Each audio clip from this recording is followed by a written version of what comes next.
Hey guys, my name is Haley and today I'm going to be doing the mid-year book freakout tag because I usually do this around this time of year, and I also think it's a pretty good wrap-up of like what I've read so far in the year, and I'm also going to do a little bit of a reading goals check-in at the end. So the first question is, what is the best book that you've read so far this year? And actually, to my own surprise, it's contemporary, and that is Beartown by Frederick Bachman. I loved this book, but I also hated it because it made me so mad, but it's supposed to make you mad, so that has probably been my favorite one that I've read so far. Number 2 is best sequel that you've read so far this year, and for that I'm going to go with It Devours, which is the sequel to Welcome to Night Vale, which is their book series based on the podcast Welcome to Night Vale, and it's because, quite honestly, I haven't read very many sequels this year. Question number 3 is new release you haven't read yet but want to, and for that I'm going to go with Middle Game by Shauna McGuire. If you've been here for a while, you might know that I have not liked Shauna McGuire's books that I've read so far. I read 3 of the Wayward Children novellas and really didn't like it.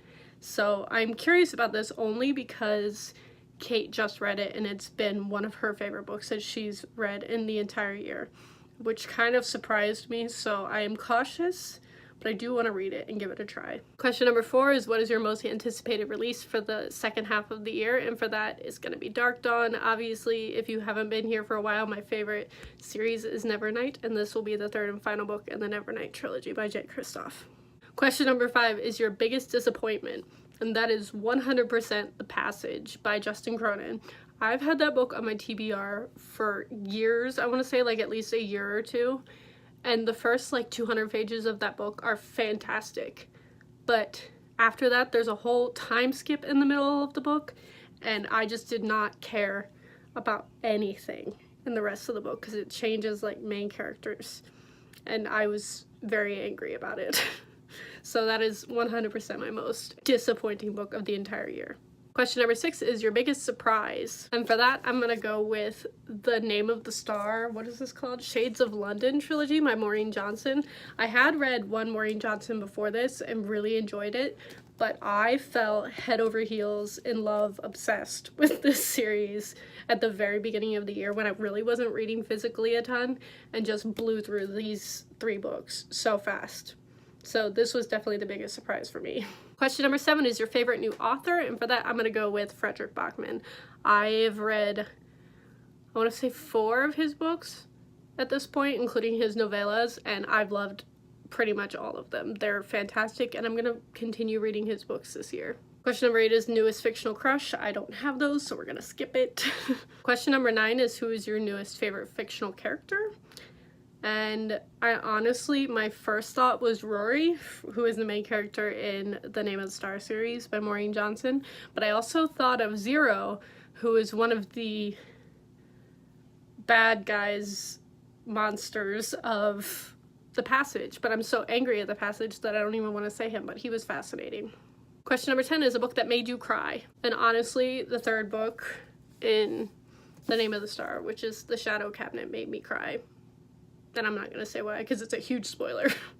Question number 11 is a book that made you happy, and for that I'm going to go with Aurora Rising by Jay Kristoff and Amy Kaufman. I just read it and I was just so excited to have a book from Amy Kaufman and Jay Kristoff again, because if you didn't know, I loved the Illuminae series, especially the first book, and I think this was a super solid first book and what I assume is going to be another trilogy from them. Question number 12 is your favorite book to film adaptation. And honestly, I've only seen one movie this year, which I guess could be considered a book to film adaptation because it's based off of a comic, and that is Avengers Endgame, but that's literally the only movie that I've seen this year. But it was great. I loved it. Question number 13 is favorite video that you've done this year, and this is 100% my Astro concert vlog, which I will leave linked down below. We went to the Astro concert in Newark, New Jersey, and it was honestly one of the best days of my life. It was so much fun, and I rewatch it all the time, and I am not a person that rewatches my own videos ever.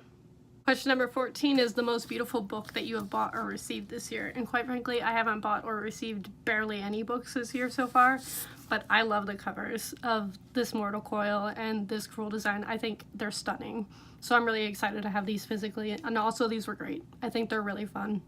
And question number 15 is, what books do you still need to read before the end of the year? And for that, I'm going to say what's left on my physical TBR basically, which I'm doing like decent at. And also my most anticipated top 3 other than Dark Dawn probably being Dark Age, which is the next book in the Red Rising series, whatever it is now. Recursion by Blake Crouch, which comes out very soon actually. And Wilder Girls, mainly because Kate, again, has been raving about it, and so I really want to read it because it sounds fascinating. And from there, we're going to transfer into a goals check-in, which I only wrote down a couple things that I remember being my goals. I might have missed some, but we're gonna just address them right now. So I know one of my goals was to use Overdrive and Scribd more. I actually haven't used Scribd since like December. I got rid of that because it was annoying me and it just wasn't worth the money in my opinion. So I definitely prefer Overdrive. And if you've been around here for a while, you'll know that I've been reading a ton of audiobooks this year, and those were all off of Overdrive. So we're doing really well, excellent on that point, actually. And on top of that, I think the point of me wanting to use those so much is so I wouldn't buy as many books, and that's definitely happened. Up until like 2 days ago, I had only bought like 6 books, and then I bought like 4 books the other day because I had a bunch of birthday coupons. Another one of my goals was to finish off my Christian nonfiction books that I had unread on my shelves, which I haven't been doing as great at, but I've definitely been making my way through those slowly, and I think I will be done with that by the end of the year. Another one of my goals was, or rather my Goodreads goal was 50. I've very far surpassed that. I think I'm at 65 right now, so I did up it to 100 the other day because I'll definitely reach that before the end of the year, most likely. And then the last goal that I can remember was wanting to get my physical TBR down, which I've definitely been doing. I've gotten it, other than my Christian nonfiction, I've gotten my physical TBR books that I own down to 1 shelf. So that's definitely an improvement to the 3 shelves that it was at the beginning of the year. So yeah, that's my current goals wrap up, as well as my mid-year book freakout tag. Let me know down below how you're doing on your reading this year, and I will see all of you guys next time.